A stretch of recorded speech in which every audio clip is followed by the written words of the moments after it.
I saw a really good book and looked at the back. Pepin that said, "Come here." He wrapped his arms around my shoulders and kissed me on the cheek. My stepfather walked up at this exact moment. We took Pepin home and Raven came over to spend the night. The next day my stepfather lied to my mom and told her I had grabbed and groped Pepin. He even brainwashed my little sis to say she saw it when she was in the car. He believed and got Pepin and his ma involved. His mom believes both him and I, but my mom is uncertain. I know the truth will come out because the three of us aren't giving in to the lie. Pepin already told me he would wait 2 years for me to turn 16 when I can date. Before all this happened, something special happened. On June 1st of this year, I was at Pepin's watching The Incredibles. I was leaning on Pepin and we both of our hands clasped together. Then he kissed me on the cheek for the first time.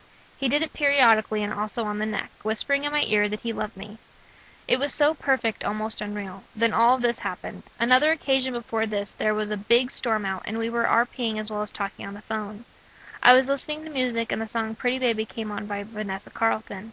I typed him a message saying, "I don't know if I'm high or if it's the music, but I just feel so much in love." He replied, "Me too. I don't want to lose him. I just want to be in his arms forever." I got into an argument with my mom on the way home from school. I was trying to convince her that I should be able to go to youth group. Well, she won. Oh well, I won't be at play practice either. Maybe you'll be able to get online. Maybe. If not, oh well, no biggie. Say hi to your dad and a big hug for me. I have a funny story. The other night I was online and talking to someone, and what I said, "I can't cry right now because I'm so happy." "Why are you happy?" "My dad's coming home tonight." Wait, he's not my dad. He's my boyfriend's dad. But he's the closest thing I have to a dad. Looking back, I find that kind of funny, huh? June 5th, 2005. Dear Pepin, I am writing to you in this because it will be a better memory to show that even through hard times the sun still comes out. But I also want you to know that this goes both ways. I want to hear back from you, even just a small note that says hi, but longer ones are preferred. I have a sticker collection, but what is better place to use them than here?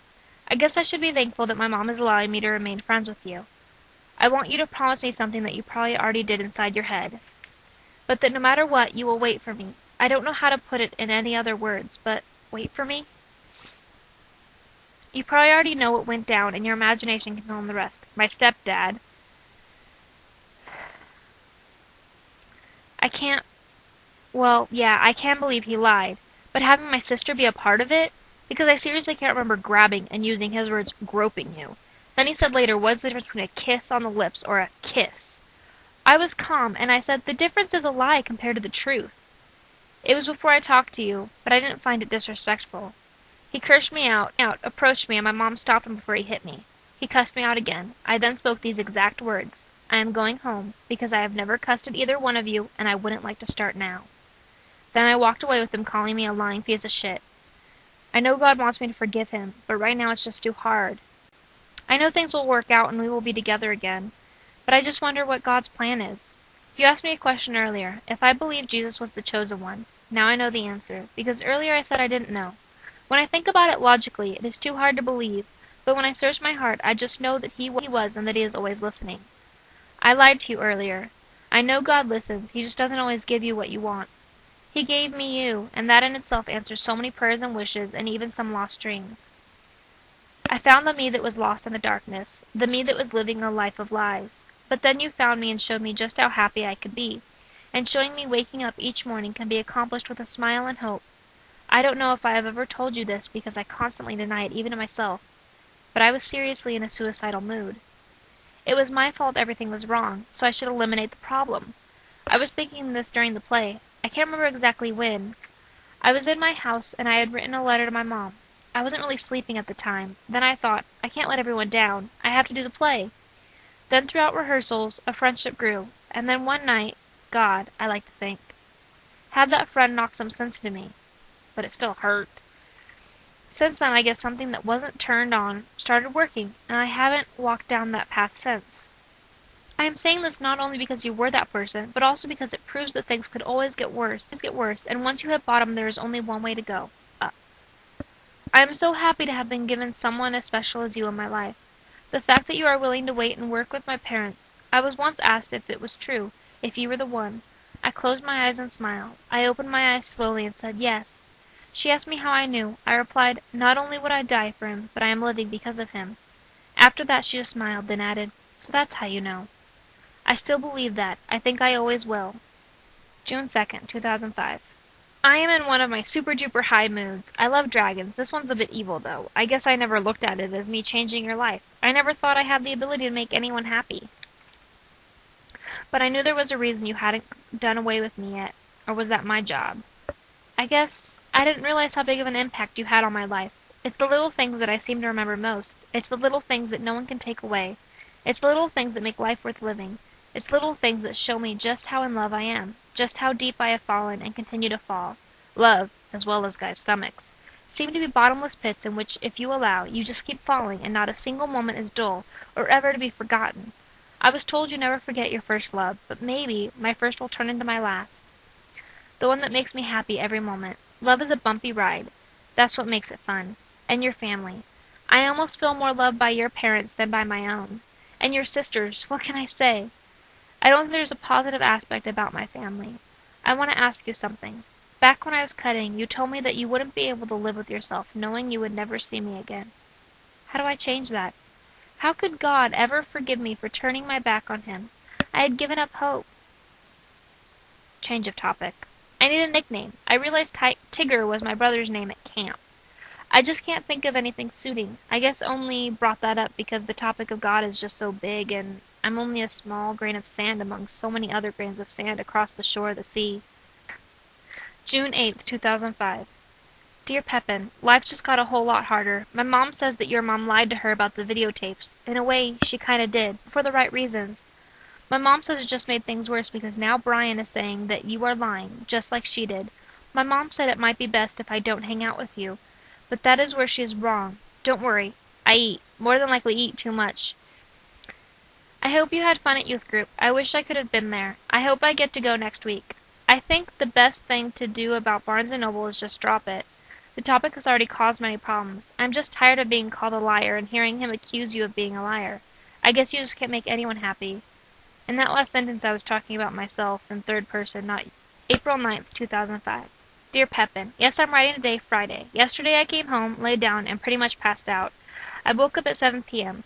to someone knocking on my door. Naren had hand-delivered a plate of food to my door. It just made me smile knowing someone down here in nowhere actually cares.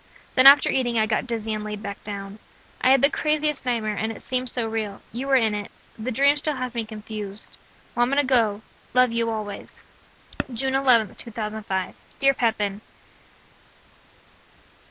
since when do I babble? Okay, maybe just a little. Fine. You want babble? You get babble. After summer school ended, I came home and avoided Brian. I watched Princess Diaries and wrote a bit in my story. Then I went with my mom to take my brother to his class. Then we went to Extreme Pizza, where I walked over to Borders and called you, finding out you were at Irving's house. Inside of Borders, I actually picked up a Star Wars book. Applause! Woo! Ah! Come home and get a call from Rachel and John. Went to bed, woke up to my mom knocking on my door telling me Rachel called. Took a shower, ate, drove the car down and called Rachel. Then called, found out you were still at home. You still weren't home. Went back to the campground, found a karate place I was interested in, called Rachel, talked some more, called you, and you actually answered. Went home, did the ice cream social, checked my email, called you, came home, got yelled at for being out so late and that Brian could have showed up any minute, went to my house, put in Spy Kids 3, turned on my heater, changed my PJs, took out this notebook, sharpened my pencil, and started writing. Thank you, thank you. That was my day. Was that enough babble for you? I'm upset that I can't go to youth group, but I'm going to try and work with my mom so that I can go. I really want to go, but I don't know if I'll be able to. You show me that you care every day, like trying to make me go home during the rainstorm and getting concerned when I was lost in the woods, or caring enough to help me stop a bad habit, and all the little stuff in between. The truth is, you make me feel so unbelievably loved and cared for just by being you and loving me. Just the way you look at me brings a smile to my face. The way you look at me makes me feel so beautiful. Your smile pushes me to where I feel I could do anything, and family life ain't that bad. June 16th, 2005. Dear Pepin, I'm glad you had fun with Max. Reliant K is awesome. Somehow reminds me of Tenacious D. Life is so confusing. Amazingly, my mom was actually happy that you guys waited with me. My mom likes you both, but just doesn't trust your mom. Don't laugh or roll your eyes. My mom has a funny thing with trust.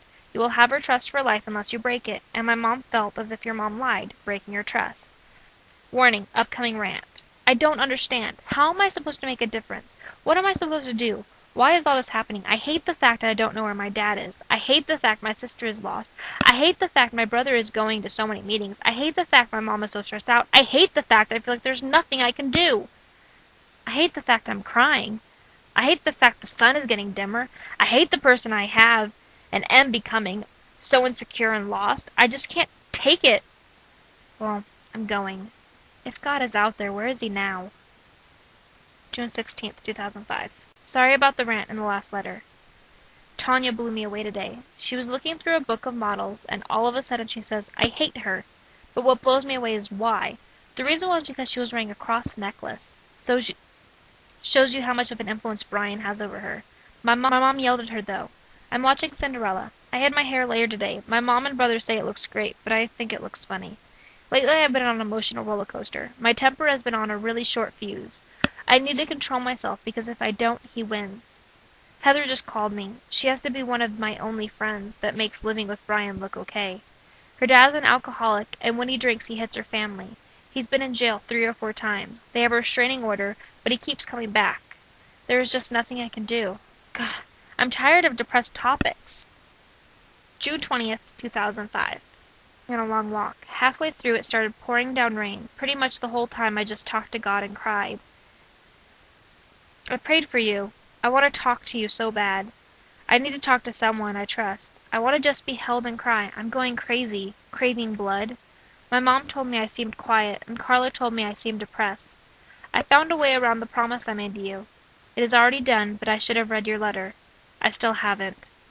I need to talk. I need to know someone cares. I want that sensation. I did it again. But I didn't pick up a knife. It doesn't work the same. Maybe I should go call you. No, my mom doesn't want me using my minutes up. I think she would understand. The flame isn't as good as the blade. I'm going to read your letter and call you and hope it helps. Talk on the phone. I am in control and God will guide me. I love you and will talk to you tomorrow. I'm going to sleep. All my love and prayers. Love me. June 22nd, 2005. Dear Pepin, me and Brian had it out. I tried calling. I have to figure out a way to go to youth group. Last night something really strange happened. I'll have to talk about it later. Love me. Sorry if I scared you tonight. It wasn't the chicken. I was just feeling ill.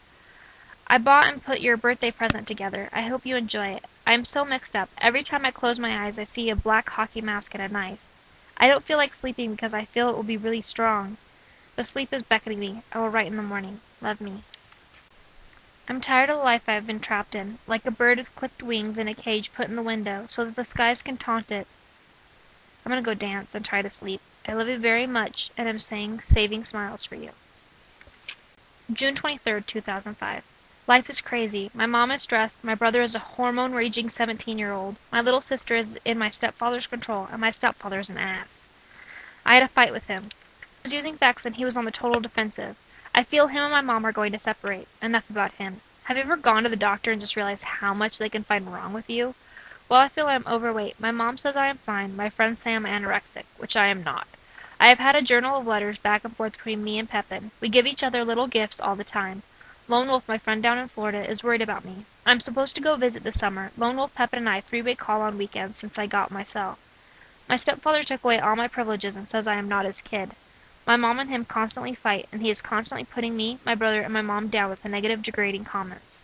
On a different note, I had a nightmare. I am guided into a room by a man in a black hockey mask. I am chained to a chair, and in front of me is Pepin chained to the wall. The man in the black mask says, we are going to play a game. I ask one of you a question, each wrong answer, and the other one pays. Each time I give him an answer he didn't like, he pounded Pepin. Then he switched. Each wrong answer Pepin gave, the man carved into my arm with a knife. He carved a crazy symbol, and I wake up right before I bleed to death. The scary thing is that Pepin had almost an identical dream after I asked, that he knew that he loved me when he had a dream where I died and he woke up with tears in his eyes. Later I found it was the same dream. I just came out of one of the storage sheds. I looked through some books and found my brother's old journal, from when he was in the program. I read through it. I wish it had been longer. It intrigued me. I feel a bit bad for invading his space, but it helps to understand some of the things that go through his head. My mind is jumping around. Blah. June 28, 2005. I have been going through emotional and spiritual changes. I will talk more about that after a quick update. My stepfather hit me again. He says he has nothing to do with me, and that I am not his child. I don't think he has any right to lay a hand on me. He grabbed my arm, pulled me, and smacked me across the lower part of my back. That is the fourth time he has hurt me. The first 3 times he left bruises. The bruises